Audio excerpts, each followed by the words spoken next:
What is up, Nuggets? It's your boy, Killer Pizza, here with a brand new video for you rascals and rapscallions out there. It is day 5 of our Friday the 13th marathon, where I review all 12 movies 12 days in a row, leading to Friday the 13th, where I'm going to do my Friday the 13th franchise ranking. So today we're going to talk about 1985's Friday the 13th Part 5, A New Beginning. Now this one is interesting for a couple reasons. This is the second in the Tommy Jarvis trilogy. This is the first film to come after Tommy Jarvis actually killed Jason in what was meant to be the last movie in the series, the final chapter. And also I find this one pretty interesting because this is the one Friday the 13th that I find that a lot of people will say this is either their very favorite or their very least favorite. So I find that pretty interesting. And this is my first time revisiting this one in a couple of years. So pretty fun to go back and watch this one last night. Anyways, we'll hop right into the movie. What I like about this actually is it's the first one I believe that doesn't start with a montage recapping everything from the last films, which is fine and all. I mean, these movies only come out about a year apart, so I think back in the day when people were watching, they probably remembered what happened last.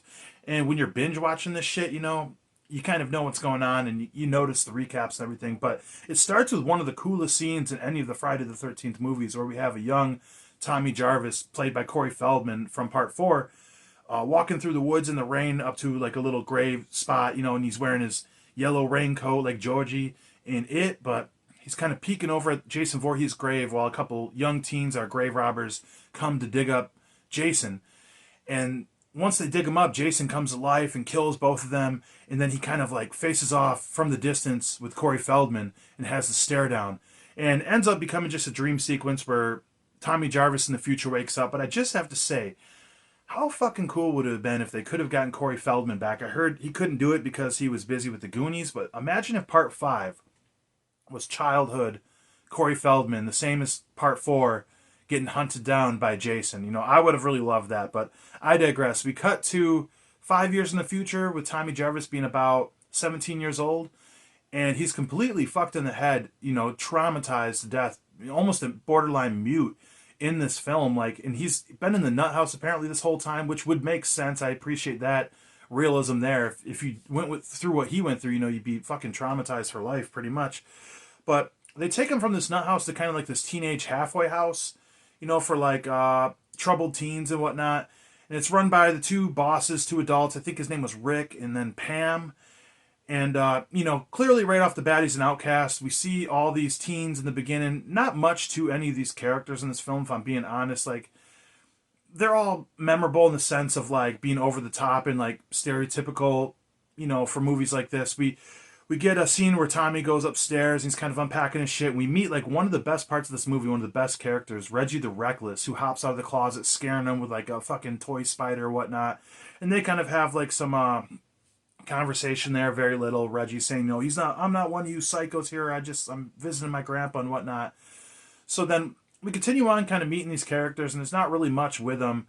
And, to be honest, for how many kills are in this movie, this is a movie with not really much going on. I will just say there's not many characters like we're used to with these teens that like each have a personality and something like to kind of grip onto, at least like half of the group of teens.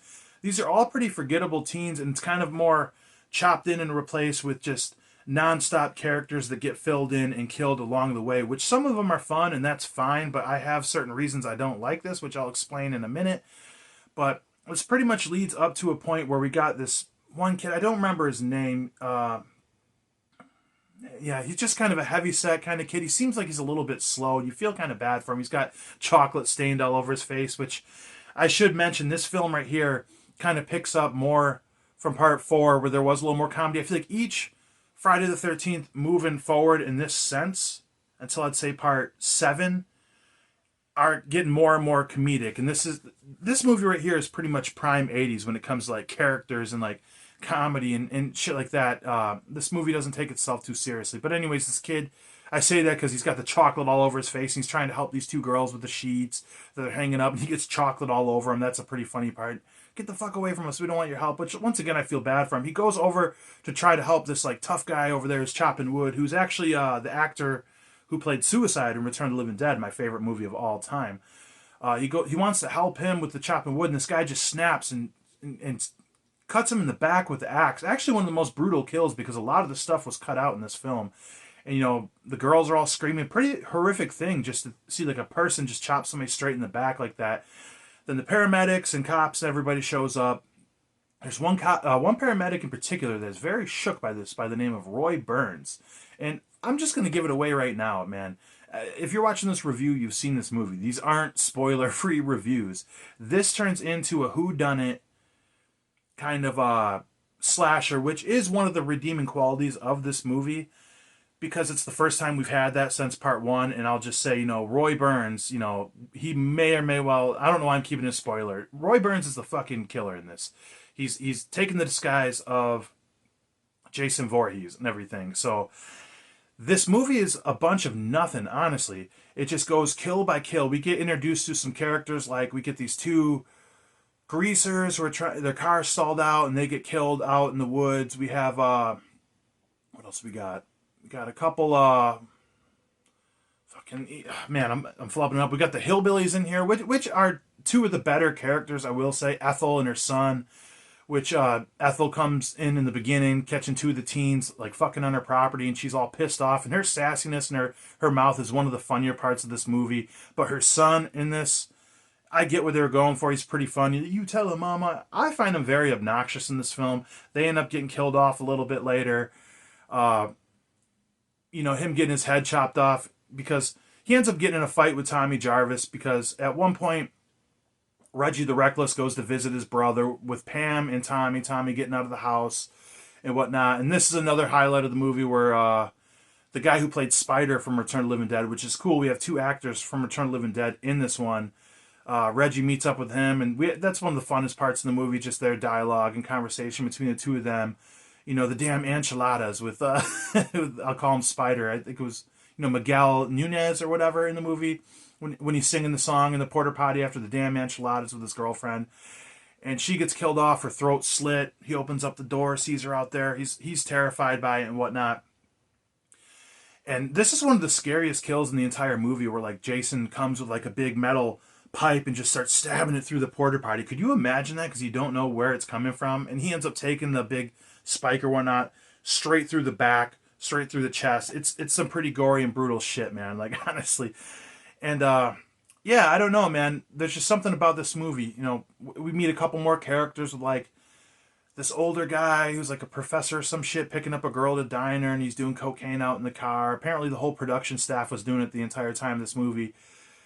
He gets killed and whatnot. We're pretty much leading towards the final act. I hate to say, flying through this, I knew I would go long and go short on some of these movies. It's like there's not really much to say about this one.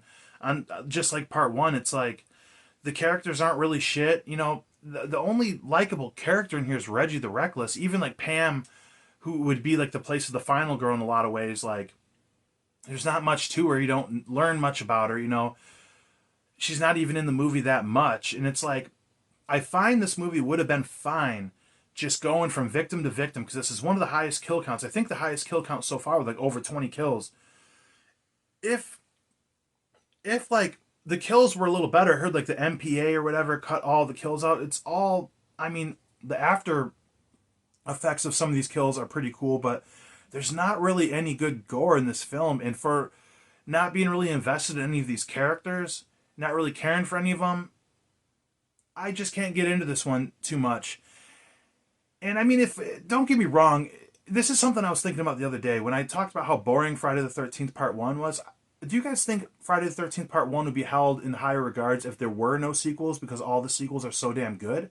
I think that's what kind of affects this movie. When I just got done watching Part 2, 3, and 4, it's kind of hard for me to give a lot of praise for this one. Like, I don't hate it.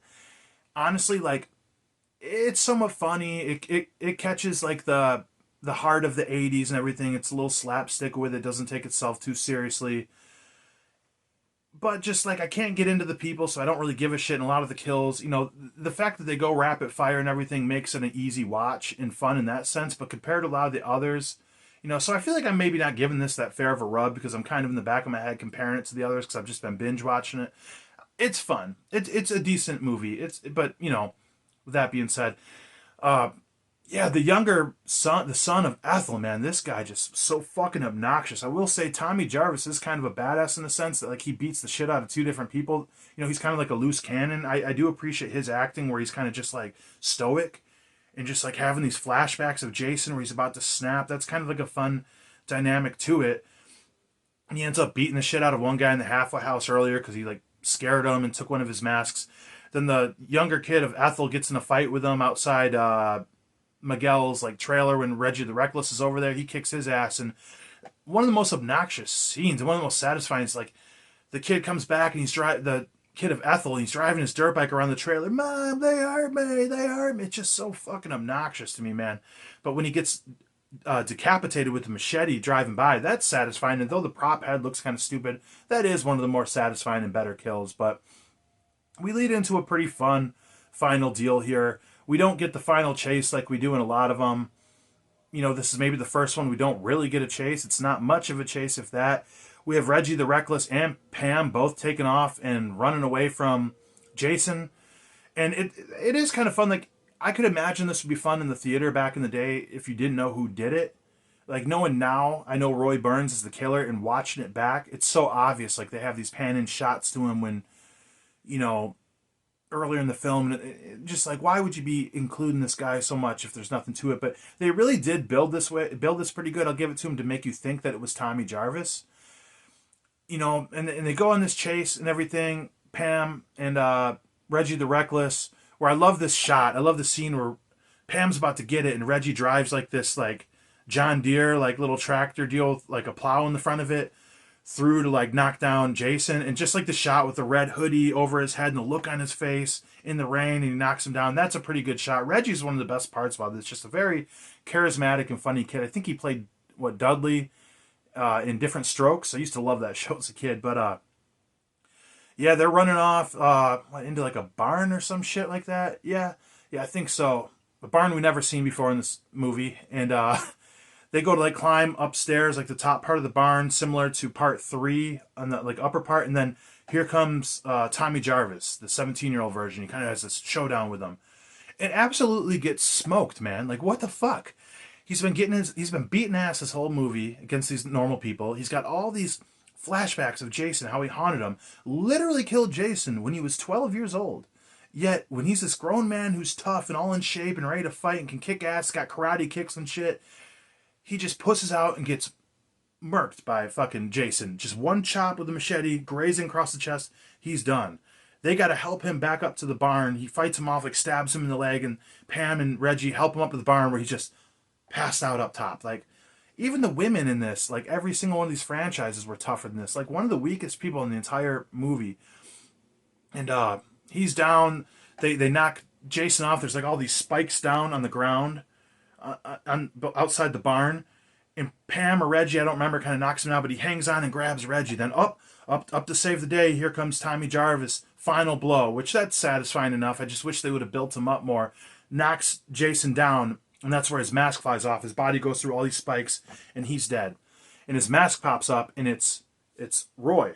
You know what I'm saying? And oh man, it was a copycat killer. And then we kind of cut to the end where they're in the hospital and they give like an explanation that the kid that got killed, that was orphaned, was Roy Burns' son, and he went on a rampage to get revenge. So he orphans this kid that he doesn't know, but he ends up in a halfway house in the same exact town that he lives in. And he kills everybody but the guy who killed his son. I don't know, man. You guys, I don't want to shit on any of these movies. There's a big reason you don't see me do a lot of negative reviews on my channel. Like, I absolutely tore Halloween Ends apart. That shit, you know, that was current. When I'm going through these one at a time, I'm going to have to tell you guys, like, be a little more negative on some of these movies. And there's a lot of things I don't like about this movie. Like, I'll say overall, I do enjoy it. It is fun. The pacing is fast and fun. You know, bright lit colors with these teens and different animated characteristics, with the pace going pretty quick with all the kills and everything, but at the same time, I don't give a shit about any of these characters.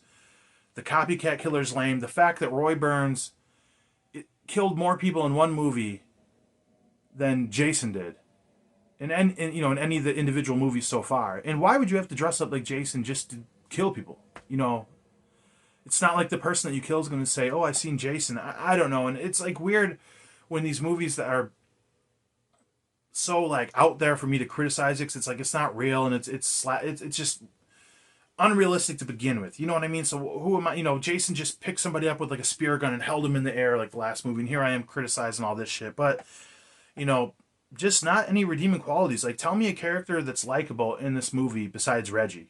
Like Pam and the lead guy, like I said, I think his name was Rick. He ended up taking like a railroad spike through the head in a tree earlier, which looked cool when they showed it.